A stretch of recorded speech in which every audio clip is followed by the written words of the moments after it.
Ito na ang waskag na kahimtang na sinasabi ni Lodi Mats. Ang nangyari dito, Camry B6. Ayan. Baka mag-overhaul tayo nito, wala sa oras. Ang daming problema maliban sa mga ECU, harness pa, tapos mismong makina pa, mga sensor pa. Update ko kayo guys pag umandar na ito mamaya. Ayan, daming ECU, hindi naman umaandar. B6 na Camry, parang Lexus na 3.5 din to.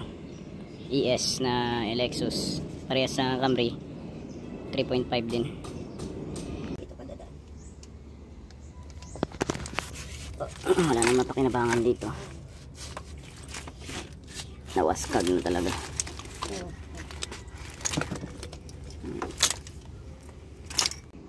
B6 na Camry bro, 3.5. Ayan, hindi umaandar to. Ayan o, Camry. Silipin natin. 6 months na daw to na nakatingga. Waskag na din. Hindi daw umi-start yan guys. Tawag dito, buksan natin. Ayan yung pinapalitan kong harness sa makina kasi tingnan naman putol-putol. Yun. Yan. Ayan siya. So ito yung naltan.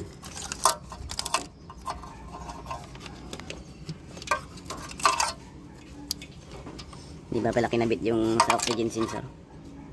Kasi nga malalim yan guys. Saka yung fan. Ayan siya. So ito 6 months na daw na hindi umaandar.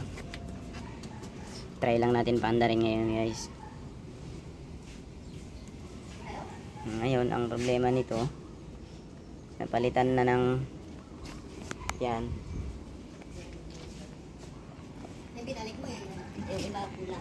Tapos dito yung mga pinalitan guys dito. Ayan, network gateway. So wala namang problema dito. Ito yan, ECM din ng ano to, parehas lang sa Lexus 350, yung mga 2008 model. Ito yung push button, antenna din to.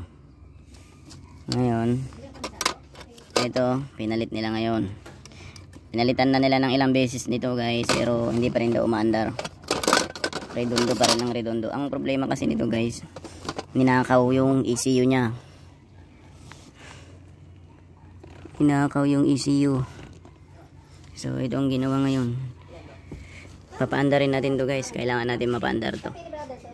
Ayan, ito yung mga pinalit pala dati, ano, imo. Ayan, dalawang imo ngayon dami na nga dalawang imo. Ayan, kahit ano bro, kung anong mayroon dyan, barako kung mayroon. Okay lang yun. Tapos nagpapakape sila brad. Ayan, ito yung smart key ECU yan. Yan, parang naalala ko tuloy guys yung Middle East days na masakit din ang ulo dito, lalo na kapag pinipilit ng may-ari na second hand surplus. Walang problema, magagawa naman yun. Ito nga, napunta tayo sa second hand ngayon, sa surplus. Pero hindi talaga andar yan guys, kailangan kulikutin mo lang. Sana nga mapandar natin ngayon. Sige, so ito try kong pandarin. Kabit natin ang baterya.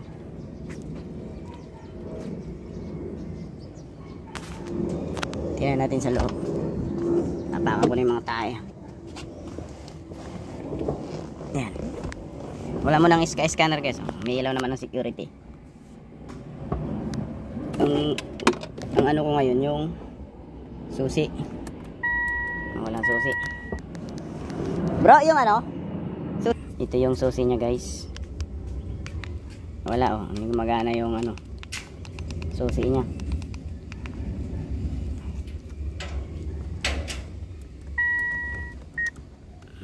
Ayan, na-detect naman. Nakikita natin, may check engine, may PRND. Tapos, naka-ignition on na siya. Pero, umiilaw pa rin yung security. Ang gawin natin guys, hindi muna natin gagamitan ng scanner. So, ganito.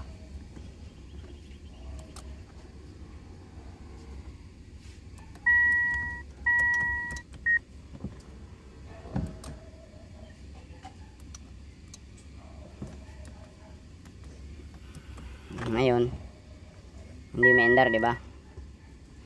So, i-push ko lang yung video kasi may papalitan lang ako. Ayan. So, off natin. Makikita natin, may ilaw yung security. Pag on natin, ayan, wala. Ayan. ECC, ignition, wala. Pero, ang problema, hindi siya i-start, magre-redondo lang. Yan. Nagre-redondo lang siya guys. Ulitin natin isa pa. Bakit? Bakit nagre-redondo lang? Hindi pa na. So, okay naman na, nawala na yung security pag naka-on or ACC. Pero, redondo lang siya, hindi siya may start. Ayan, gawin natin yan guys. So, mamaya, kulikutin ko muna, tapos bago tayo mag-video ulit. Thank you. Then, nag-check tayo dito. So ito yung history. Yung history niya is no response from steering lock ECU. And then B2 789 history, no response from ID box. Yung ID code box. So try tayo na kulikutin dito sa ano? Sa tawag nito.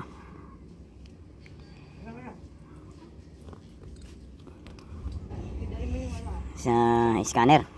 Ayan, ano na tayo. Ignition power is switch on and 3 turn if is off. Next. So, dito tayo sa ID code box and steering lock. Next natin. Then, step 1. Ensure that emblem inside is being ignition switch. Power switch. Times the... Try natin kung madidetect niya. Nadetect niya. So, yun na. Communication ID registration ID box steering lock is complete. Exit natin. Then exit na naman. Turn off the ignition switch off. And then on.